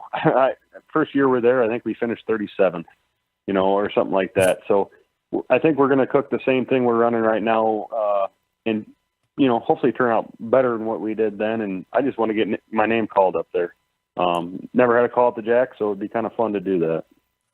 Justin McGlaun is the pitmaster of Lucky's Q, and they're going to be heading down to Bentonville and try their hand at winning the second national title. Did it in 2012. Justin, always appreciate the time, man. Thanks for catching up, and good luck this weekend. We'll talk to you soon. Thanks, Greg. Nice talking to you. You got it. There he is. My man Jay. Love talking barbecue with Jay. Good guy. Great team. Wife is an outstanding person as well. Love. She's like a great baker too, right? Her desserts are her thing, I believe. Always seeing social media posts. Oh, Katie's going to be there. Bring these desserts. Wonder why a lot of barbecue guys are... Can't help yourself. We got to eat. Got to eat to stay alive. It's like when they asked Lavelle Crawford why he breathes so hard. So I can live. Probably don't understand the humor in that. That's all right. Inside joke for me. I win. All right, let me talk to you quickly about Butcher's Barbecue, folks. That's right, grilling season. Well, some would say it has officially ended. I say poppycock. We're just getting started. Head on over to Butcher Barbecue. It's the only place for all your barbecue and grilling needs, okay? Certainly, we know that Butcher's carries a great selection of barbecue products like injections and rubs. But they have this great product called grilling oil, which I just absolutely love. You hear me talking about it all the time and expressing my undying confirmation and testimonials. But I'm telling you, this is a product that has the ability to change the way you cook. Not only grill and barbecue, but just cook in general. You can use it anywhere, and it's not going to go bad, okay? You leave it right out there on the table or the shelf. Doesn't need refrigeration. It's not going to go bad. It's not going to go rancid. Don't worry about it. Comes in 3 different flavors: butter, Chipotle, steakhouse. I was doing some really good, might I say, really good steaks. And once I finished, whole new method, by the way. I forgot to mention that, but there's a lot of flipping involved at like medium-high heat. A lot of flipping. Don't want the meat to build momentum and heat. And then as I take it right off, boom, little dressing of that grilling oil, butter flavored. Rave reviews. You're missing out if you don't have the grilling oil. That's all I'm saying. Of course, they have the newest thing, which I used on chicken legs over the weekend, was grilling addiction seasoning. Nice little bit of heat there. Like it. Again, all for sale at butcherbbq.com. And as we talked about with Dave earlier in the show, dealers wanted, if you currently own a barbecue and grilling supply store and you don't carry the Butcher Barbecue lineup, what are you waiting for? Hit up butcherbbq.com. Request information on how to become a dealer for them today. Not only will Dave thank you, but your customer service or your customers will reap the rewards by getting these fine products in their hands to try for themselves. These products extensively tested both in the backyard, on the competition trail, and you know they work on the competition trail because guess what? Dave's winning Grand Champagne chips. Get your sweet hiney over to butcherbbq.com and check out all the products. You'll be happy that you did. Butcher's Barbecue. Always trust your butcher. We're back to wrap the show right after this. Stick around. Be right back.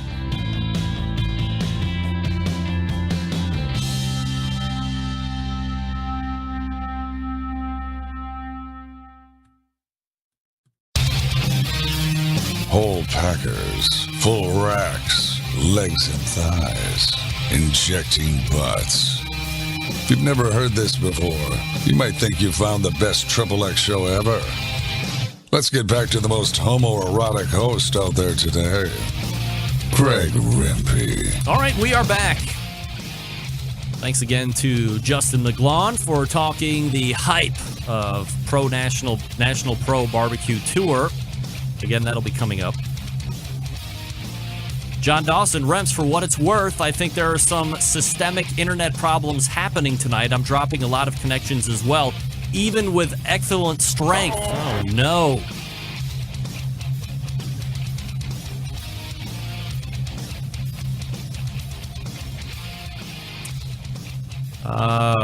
There was something else. Oh, John also weighing in future of the Sam's Club Tour. My prediction for 2019 is that MMA partners with Sam's to keep it going.